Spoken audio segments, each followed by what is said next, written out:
Today, you will learn how to invest for beginners in 2020, and specifically, we're going to be looking at bonds. Do bonds even matter? Hello, Mr. Buffett. Can you please tell the people what you think about investing in bonds? If you had your choice between buying and holding a 30-year bond for 30 years or holding a basket of American stocks, bonds outperformed the stock market.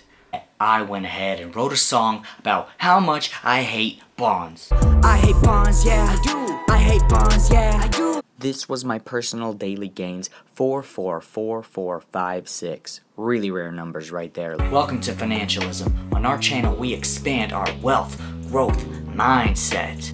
I actually got that off the first try. Wow. If you're new here and you like money, subscribe. Now, I hate bonds. I hate bonds in chemistry.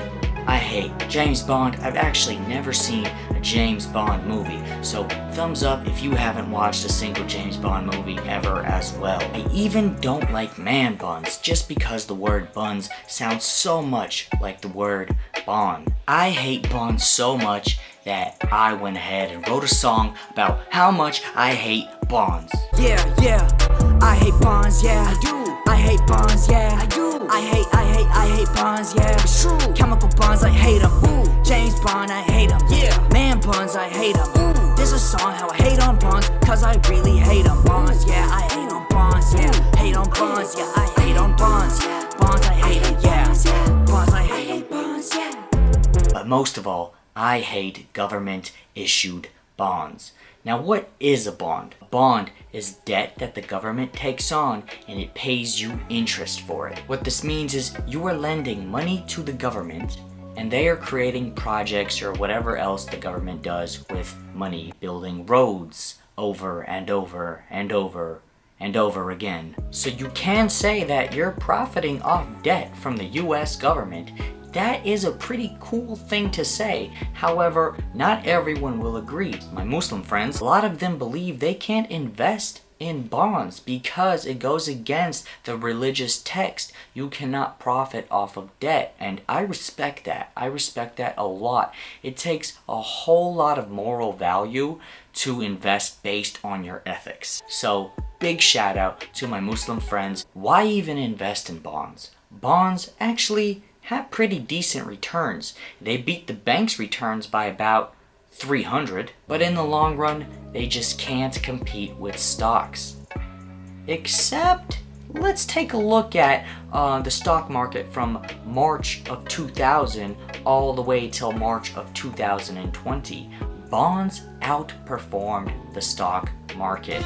But we will talk about that in a minute, because when we hear that noise, it means I get to share my very unique hobby of rare stock photos. I believe I'm the only person in the whole entire world who does this. Rare stock photos. We got the Dow Jones here. You see that 0% right there. That is phenomenal. It is in the green. It is up 77 cents. I love catching green zeros and red zeros. Moving on, we got me. This was my personal daily gains, 44456. Really rare numbers right there. Love it. I caught Dell at a perfect $60. Clean. So where were we? Oh yeah. Bonds beat the stock market if you're tracking the year 2000 to the year 2020. This is a phenomenal feat. Not many people could have ever predicted this, but please note that the year 2000 was very horrible for stocks, as well as the year 2008 and 2020. So that is 3 incredibly gnarly crashes that contributed to stocks underperforming bonds, a very rare phenomenon. Sometimes in investing, you get rewarded for doing the wrong thing. For example, investing all of your money into Tesla stock a year ago, you would have been up about 5 times. And during the March lows, if you put $50,000 into Overstock, it would be well over $1 million today. But hindsight. And sometimes in the world of investing, you are punished for doing the right thing.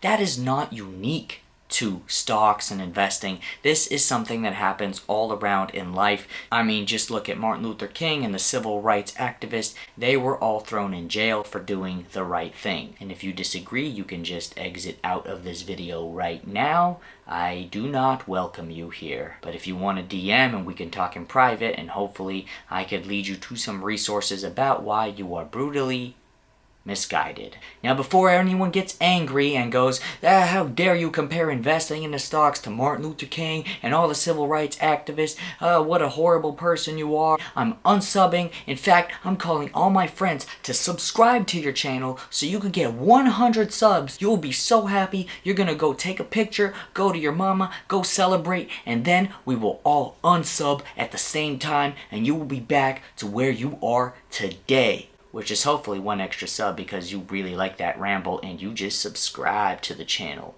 No, but seriously, I'm not comparing the struggle for civil rights to investing in stocks. It's just a metaphor. Although building generational wealth, in my opinion, is a revolutionary act. And if you are building generational wealth, drop a comment below. I always love to read, and I'm sure everyone else on YouTube loves to read how you are changing a generational curse and deciding to protest. In my opinion, it's a protest what the government and what corporations want you to do, what kind of habits they want you to have with money. You are crushing all of that and flipping it and using the system to get ahead, and you are rippling that out to your community by sharing this video and your values. So thank you so much for being the change that you wish to see in the world. So back to why I hate bonds.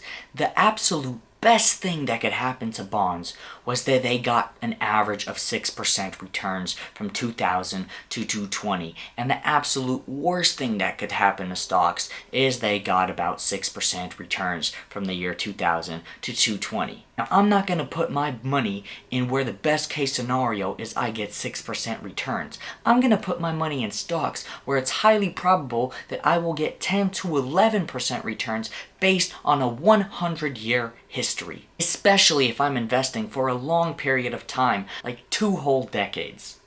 And consider this. If you dollar cost averaged, meaning you invested the same amount of money from 2000 to 2020, you will be looking at a lot more than just 6% in returns. It would be closer to about 8 or 9%. And now, we're getting a call. I think this is him. This is Warren Buffett. He promised he would call me. I'm going to answer this right now, and he's going to tell us his thoughts on bonds.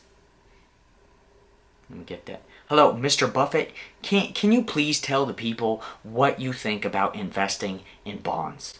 If you had your choice between buying and holding a 30-year bond for 30 years or holding a basket of American stocks, there's just no question you're going to do better holding stocks. So it's more attractive considerably more attractive than fixed income securities. That doesn't mean they're going to go up or down tomorrow or next week or next year, but over time, a bunch of businesses that are earning high returns on capital are going to beat a bond that's fixed at roughly 3% for 30 years. You heard it from the man himself. And for those of you who don't know, Warren Buffett is considered one of the greatest stock investors of the last 2 centuries combined. He is also the CEO of Berkshire Hathaway. Full disclosure, I own some shares of that company. If you just Google Warren Buffett and stock wisdom, you will have so much to learn. Warren Buffett isn't just known for his amazing stock picking abilities and using value investing, which you could read all about in The Intelligent Investor. He is also known for his personality and his amazing metaphors about teaching people how to invest in stocks.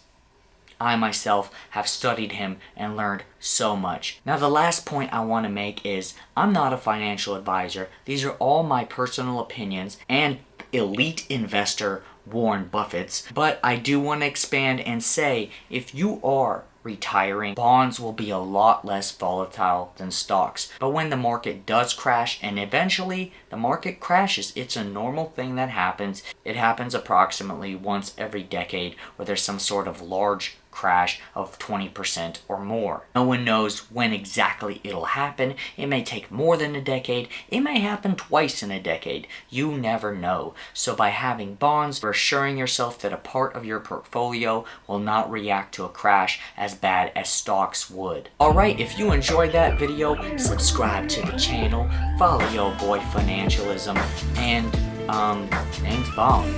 James Bond. Now click one of these videos over here or over here. I will see you next time.